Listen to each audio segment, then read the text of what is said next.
ऐं अम्बे तमे नदी तमे देवी तमे सरस्वती अप्रशस्ता इव स्मसे प्रशस्तिमम्ब नस्कृधे। अभी जो आपने मंत्र सुना, ये देवी सरस्वती का एक बहुत ही अद्भुत और प्राचीन मंत्र है। इस मंत्र का अर्थ क्या है, इसका भावार्थ क्या है और ये आपके जीवन में क्या लेकर आ सकता है, इसके बारे में हम चर्चा कुछ ही देर बाद करेंगे।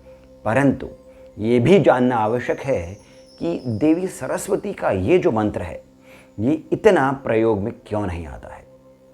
होता यूँ है कि हम देवी देवताओं को, उनकी शक्तियों को एक बहुत ही प्रचलित रूप में बांध देते हैं। जैसा हनुमान जी हैं। अब हनुमान जी को हम केवल बुद्धि और बल के साथ जोड़ करके देखते हैं। शिव जी हैं तो वो आयु की वृद्धि के लिए होंगे। लक्ष्मी हैं तो वो केवल लक्ष्मी ही देंगी, केवल धन ही देंगी। और यदि सरस्वती हैं तो वो तो विद्या की देवी हैं, ज्ञान की देवी हैं। अब यदि हमने अपना स्कूल और कॉलेज कर लिया है तो अब हमें देवी सरस्वती की उतनी आवश्यकता नहीं है। हो सकता है कि जो कलाकार हैं, जो संगीत में हैं, उनके लिए देवी सरस्वती का कुछ उपयोग हो, इस प्रकार की हमारी आजकल भावना रह गई है। परंतु यदि अब मैं आपको ये कहूँ कि ये जो मंत्र है देवी सरस्वती का, यह ऋग्वेदीय है और इसमें आपको अथाह धन देने की असीम शक्ति है, तो अब आपका इस मंत्र में थोड़ी सी रुचि जागी है। आपका मन अब इसके बारे में और अधिक सुनने का हो गया है। तो अब हम बात करते हैं इस मंत्र के अर्थ की। मंत्र का आरंभ होता है ऐं बीज के साथ। ये ऐं बीज गुरु बीज है, यही ज्ञान बीज है, विद्या बीज है और इसी कारण ये महासरस्वती का, देवी सरस्वती का भी बीज मंत्र है। ये एकाक्षरी मंत्र है देवी सरस्वती का। फिर आता है अम्बितमय। अम्बितमय का जो शाब्दिक अर्थ है वो हुआ माताओं में, अम्बा, माताओं में जो सर्वश्रेष्ठ है। माँ जो शब्द है इसके दो अर्थ हैं। एक हुआ मातृभाव, मातृत्व, और फिर दूसरा हुआ शब्द करना। शब्द करने का अर्थ हुआ गति देना। जहाँ शब्द है वहीं गति होगी और इसी कारण शब्द करना का अर्थ हुआ परिमाण करना, माप लेना, रक्षा करना, पालना, पोषण करना। यही सब माँ करती है और देवी सरस्वती माताओं में सर्वश्रेष्ठ है। फिर आता है नदीतमय, अर्थात शाब्दिक दृष्टि से नदियों में भी जो श्रेष्ठ है वही सरस्वती है। अब नदी के यहाँ पर दो रूप हैं, दो भाव हैं। जब हम अधिभौतिक दृष्टि से नदी को देखते हैं तो जो सरस्वती नदी है वही जो प्रयागराज में मिलती है, वही जो गंगा और यमुना से संगम में मिलती है, ये वही नदी है। ऐसा कहा जाता है, हमारे शास्त्रों में ऐसा है, वेदों में ऐसा है कि यमुना और गंगा ये ईड़ा और पिंगला है और जो सरस्वती है यही सुषुम्ना नाड़ी है। और सुषुम्ना नाड़ी ही आपकी कुंडलिनी शक्ति को भी ऊपर की ओर उठाकर लेकर जाती है।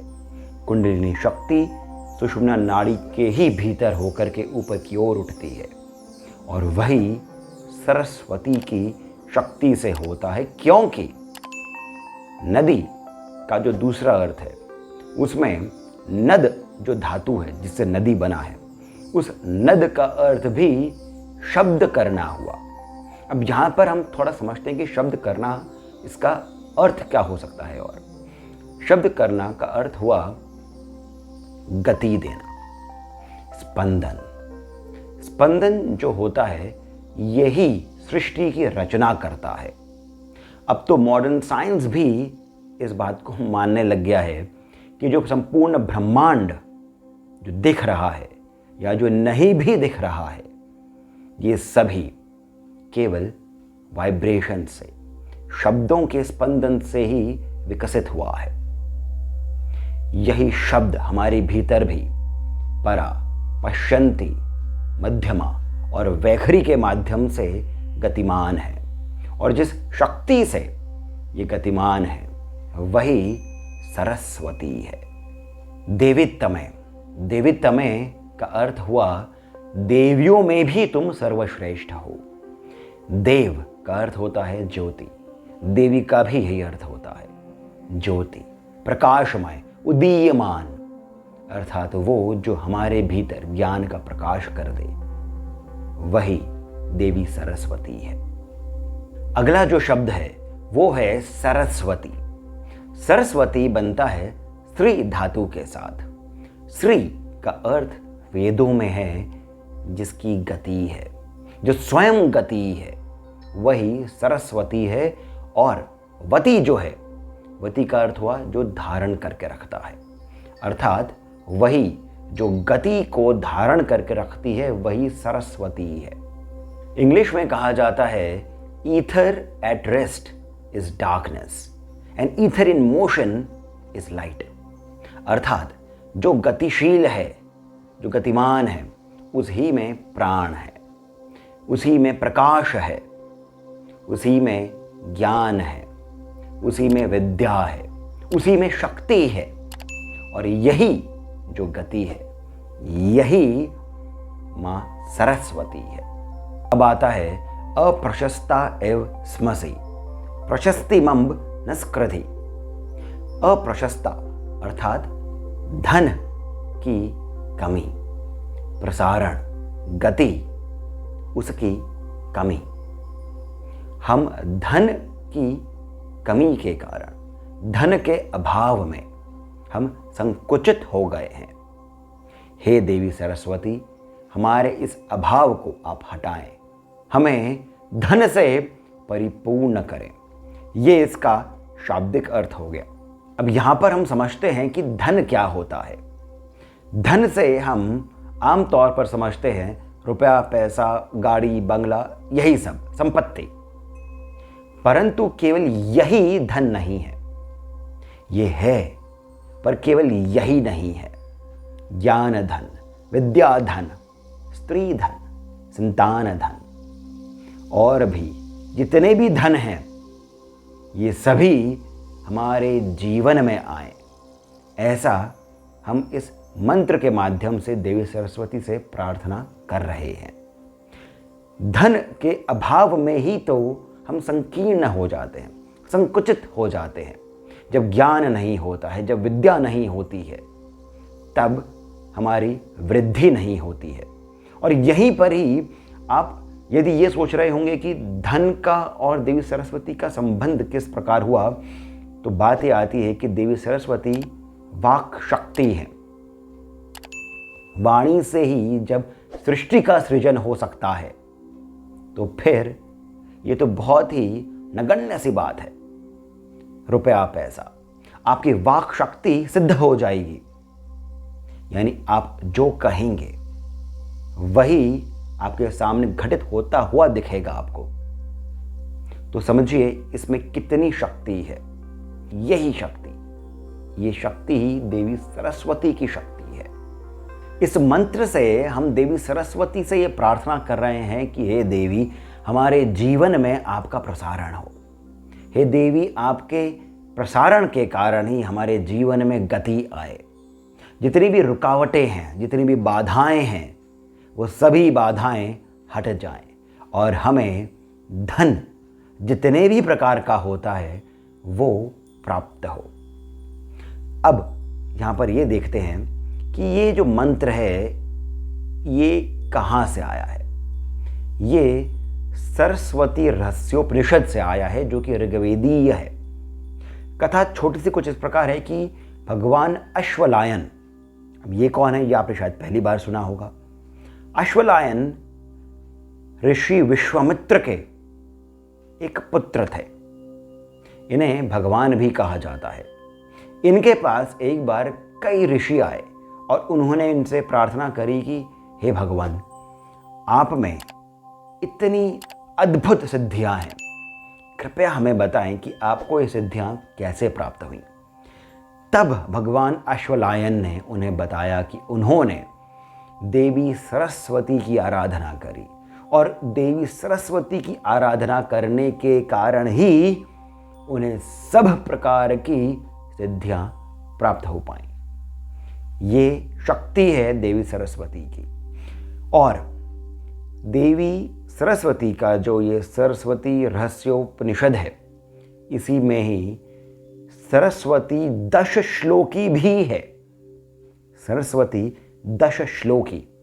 और जो मैंने आपको मंत्र बताया है, ये इसी 10 श्लोकी का 10वां श्लोक है, 10वां मंत्र है। ये मंत्र अत्यंत प्रभावशाली है।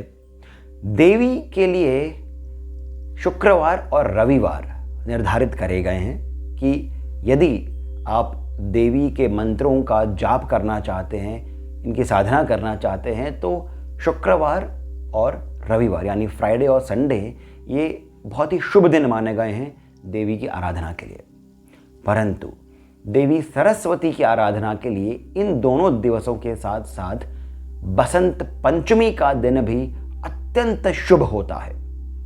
आपको कुछ नहीं करना, बस पीले या फिर सफ़ेद वस्त्र पहन करके पीले या फिर सफ़ेद आसन पर बैठ जाना है। पीले पुष्प आपको देवी सरस्वती को चढ़ाने हैं, उन्हें अर्पण करने हैं। यदि देवी सरस्वती की मूर्ति या उनकी कोई तस्वीर आपके मंदिर में नहीं है तो कोई दिक्कत नहीं है। जिस भी देवी की मूर्ति या फिर उनकी तस्वीर, चित्र आपके मंदिर में हो, उनमें ही आप देवी सरस्वती का भाव मान करके इन्हें वो पुष्प अर्पण करें और फिर इस मंत्र का जाप आप आरंभ करें। कितना करना है? मालाएं आप छोड़ दीजिए क्योंकि मंत्र थोड़ा लंबा है। आप प्रतिदिन बसंत पंचमी से ही या फिर शुक्रवार या फिर रविवार आप यहीं से ही 15 से 20 मिनट दिन में 15 से 20 मिनट बैठ करके इस मंत्र का जाप करें। ऐसा कहा जाता है कि इस मंत्र का नियमित रूप से जाप आपके जीवन में जितने भी प्रकार के धन संबंधित अभाव हैं, उन सब को ये मंत्र प्रभावी रूप से हल कर देगा। उन सभी अभावों को ये पूर्ण कर देगा। तो दोस्तों, आशा करता हूं कि जितना भी मैं देवी सरस्वती के बारे में, इस अद्भुत प्राचीन मंत्र के बारे में आपको बता पाया, उससे आपके जीवन में कुछ सकारात्मक बदलाव आएगा, कुछ पॉजिटिव इम्पैक्ट आएगा। ये सभी बातें वेदों में, उपनिषदों में, पुराणों में हैं। मैं केवल निमित्त मात्र हूँ, केवल एक माध्यम हूँ। और इस माध्यम होने के नाते जितना भी मैं अपने संकुचित बुद्धि से समझ पाया, वही मैंने आपके सामने आज रख दिया है। आशा है कि आपको ये वीडियो पसंद आया होगा। यदि आया है तो इसे लाइक करिए, कमेंट करिए, शेयर करिए और हमें सब्सक्राइब करना नहीं भूलिएगा। साथ ही साथ यदि आपसे हो सके तो अपनी ओर से जितना भी श्री सहयोग आप हमें दे सकें, उसमें आपका बहुत बहुत आभार रहेगा। आप ही का सहयोग हमें आगे बढ़ने के लिए प्रेरित करता है, इस बात को आप कभी नहीं भूलिएगा। डिटेल्स कमेंट सेक्शन में पिन करे गए हैं। अब इसी के साथ मुझे यानी सिद्धार्थ को आप जाने की अनुमति दीजिए। धन्यवाद। A DC where stories begin.